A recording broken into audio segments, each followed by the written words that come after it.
बिस्मिल्लाहिर्रहमानिर्रहीम। क्लास 10 आज हमने एक्सरसाइज 7.2 से नेक्स्ट स्टार्ट करना है। इसके रिलेटेड कोई थोड़ी सी थ्योरी है वो डिस्कस करनी है।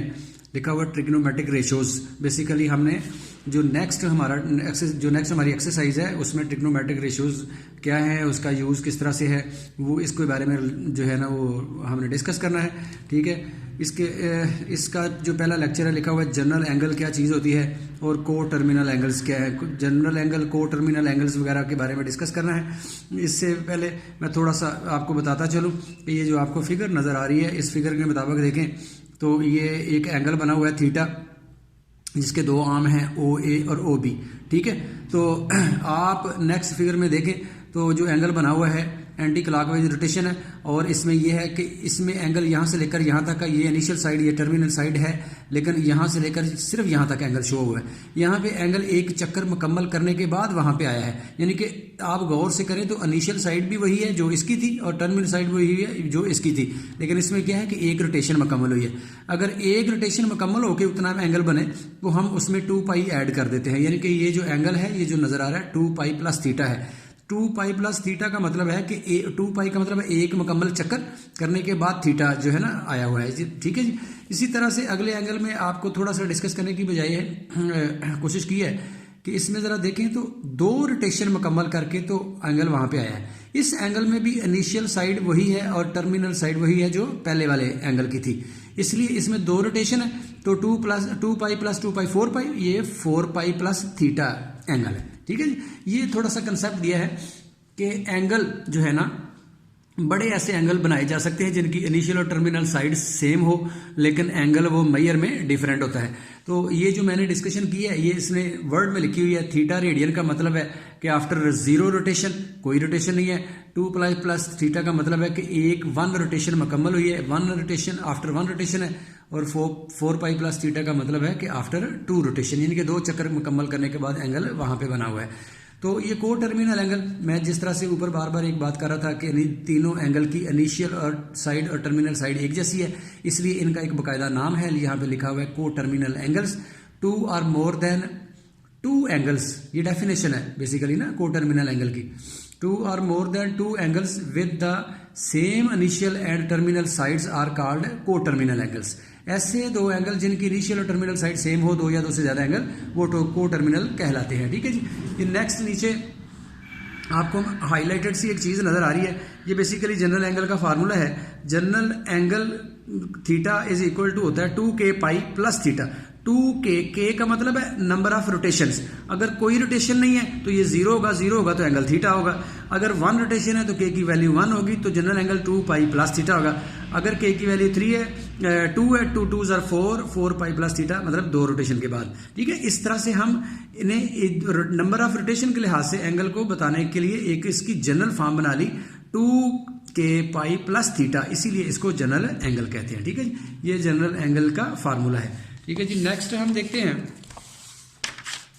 तो लिखा हुआ है, इंपॉर्टेंट बात है कि एंगल इन स्टैंडर्ड पोजीशन से क्या मुराद है। एंगल इन स्टैंडर्ड पोजीशन क्या होता है, ये इसकी डेफिनेशन है, यहां से लेकर यहां तक ये आपको नजर आ रहा होगा, पेंसिल से मार्क कर रहा हूं मैं कि एंगल इन स्टैंडर्ड पोजीशन क्या होता है। A general angle is said to be in standard position if its vertex is at origin, यानी कि उस एंगल का वर्टेक्स जो है वो कोऑर्डिनेट एक्सिस के ओरिजिन पर हो, and it's initial side is directed along the positive direction of the x axis, और उसकी इनिशियल साइड जो है, ठीक है ना, जहां से एंगल स्टार्ट होता है, initial side positive x axis के अलोंग हो of the rectangular coordinate system. ठीक है, कार्टेशियन कोऑर्डिनेट सिस्टम को रेक्टेंगुलर कोऑर्डिनेट सिस्टम भी कहते हैं। तो अगर कोई भी एंगल ये 2 शर्तें पूरी कर दे कि उसका ओरिजिन जो है वो वर्टेक्स पर, उसका वर्टेक्स जो है वो ओरिजिन पर हो और उसकी पॉजिटिव एक्स एक्सिस की इनिशियल साइड जो है वो पॉजिटिव एक्स एक्सिस हो, तो ऐसे एंगल को हम कहते हैं कि ये एंगल स्टैंडर्ड पोजीशन में है। ये कुछ एंगल बना के उसने स्टैंडर्ड पोजीशन में दिए हुए हैं, ये भी एंगल स्टैंडर्ड पोजीशन में है, अल्फा नाम रखा है, ये बीटा भी, ये गैमा और ये थीटा, सारे एंगल इन स्टैंडर्ड पोजीशन है। कुछ एंगल इन स्टैंडर्ड पोजीशन दिए हैं, हम नेक्स्ट टॉपिक में डिस्कस करेंगे नेक्स्ट पेज पर, लेकिन उससे पहले हम थोड़ा सा और डिस्कस करते हैं इसके बारे में, कोऑर्डिनेट सिस्टम के बारे में थोड़ा सा डिस्कस करते हैं कि क्वाड्रेंट क्या होते हैं। The x axis y axis divide the plane into 4 region. ये जो नजर आ रहा है ये एक्स एक्सिस है, ये वाई एक्सिस है। किसी भी फ्रेम को जब एक्स एक्सिस और वाई एक्सिस बनाते हैं तो वो उस फ्रेम को 4 बराबर हिस्सों में डिवाइड करता है। हर हिस्सा जो होता है ना रीजन, वो क्वाड्रेंट कहलाता है, याद रखना, यही लिखा है। The x axis and y axis divide the plane in 4 region are called quadrants. वो चारों जो है क्वाड्रेंट कहलाते हैं। When they intersect each other at right angle. लेकिन वो जब कब ऐसा करते हैं, जब वो दोनों एक्सिस राइट एंगल पर एक दूसरे को इंटरसेक्ट करें। The point of intersection is called origin. वो जो जिस पॉइंट पर एक्स एक्सिस और वाई एक्सिस मीट करते हैं वो ओरिजिन होता है। And it is denoted by O, और उसको जाहिर किससे किया जाता है, ओ से किया जाता है। अब ये बड़ी इंपॉर्टेंट सी इंफॉर्मेशन है, ये 3-4 पॉइंट है कि जो फर्स्ट क्वाड्रेंट है वो उसमें एंगल 0 से लेकर 90 तक फर्स्ट क्वाड्रेंट होता है, 90 से लेकर 180 तक जो है सेकंड क्वाड्रेंट होता है, और 90 से लेकर 180 से लेकर 270 तक थर्ड क्वाड्रेंट होता है, और 270 से 360 तक जो होता है वो फोर्थ क्वाड्रेंट होता है। यही 4 बातों में लिखा हुआ है। उसके बाद आ जाता है जी क्वाड्रेंटल एंगल्स क्या होते हैं। क्वाड्रेंटल एंगल्स, ठीक है, तो if the terminal side of the angle is subtended is standard position fall on x axis और वाई एक्सिस। टर्मिनल साइड की बात करें, एंगल स्टैंडर्ड पोजीशन पर हो। पीछे हम पढ़ के आए कि स्टैंडर्ड पोजीशन पर क्या होता है कि उसका वर्टेक्स जो है वो ओरिजिन पर हो, और उसकी जो इनिशियल साइड है वो पॉजिटिव एक्सिस पर हो। ये 2 शर्तें भी पूरी करें, साथ तीसरी पोजीशन ऐड हो जाती है कि टर्मिनल साइड जो है वो एक्स एक्सिस पर हो या वाई एक्सिस पर हो, तो वो जो भी एंगल बनेगा वो हमेशा क्वाड्रेंटल एंगल होगा।